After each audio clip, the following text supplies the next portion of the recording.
Asalaamu calaykum, kusoo dhawaada barnaamijka horyaalka ciyaaraha waxaan kusoo qaadan doonaa 10kii saxiix ee ugu xumaa Premier League xilli ciyaareedkii dhamaaday. Kooxaha horyaalka Ingiriiska Premier League ayaa lacago badan ku kharash gareeyay suuqa kala iibsiga ciyaartoyda intii lagu guda jiray xilli ciyaareedkii 2022 ilaa 2023, inta badan sidii hore, iyadoo Chelsea ay hoggaanka u haysay kooxahaasi. Taageerayaashu waxay dareemaan rajo sanad kasta marka kooxahooda lala xiriirinayo xiddiga cusub, waxaana la filayay in wax badan ay kusoo kordhiyaan kooxahooda.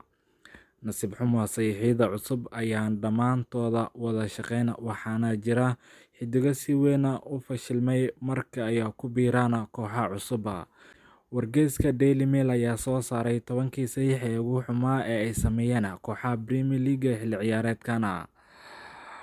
Mikhailo Mudryk, Chelsea. Kooxda Chelsea ayaa xiddiga 22 sano jirka oo kaliya 44 kulan u ciyaaray kooxdiisii hore kasoo bixisay lacag gaaraysa 100 milyan oo euro, waxaana ka dhigtay saxiixeeda ugu qaalisanaa.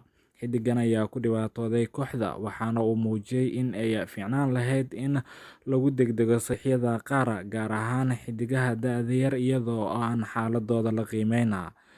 Richarlison, Tottenham. Xiddigan ayaa wacdaro ka dhigay Premier League markii uu joogay Everton, waxaana ay taasi keentay in ay Tottenham 60 milyan ay kula soo wareegto. Laakiin xiddigan 26 sano jirka reer Brazil ayaa si weyn u dhibaatooday inuu soo bandhigo qaab ciyaareed fiican, waxaana uu dhaliyay kaliya 1 gool xilli ciyaareedkan oo dhan. Marc Cucurella, Chelsea ayaa u muuqata in qaladaadkeeda suuqa xagaagan uu halkaasi kusii joogsana, waxaana mar kale lacag waali ay ka bixisay xiddiga daafaca u ciyaara kooxda Chelsea ee Marc Cucurella. Laakiin xiddiga reer Spain ayaa ku fashilmay Blues, waxaana uu soo bandhigay qaab ciyaareed ceebi ka raacday oo ay kooxdiisu ku khasaartay. Georginio Rutter, Leeds United.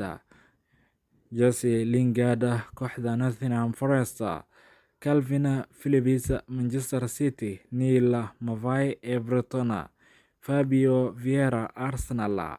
Scamacca, West Ham United iyo Anthony Gordon oo kooxda Newcastle xilli ciyaareedkii lasoo dhaafay ku biiray. Dhammaan xiddigahaasi waxay yihiin xiddigaha xilli ciyaareedkii lasoo dhaafay ku biiray kooxo cusub oo ku fashilmay in ay soo bandhigaan qaab ciyaareed aad u fiican.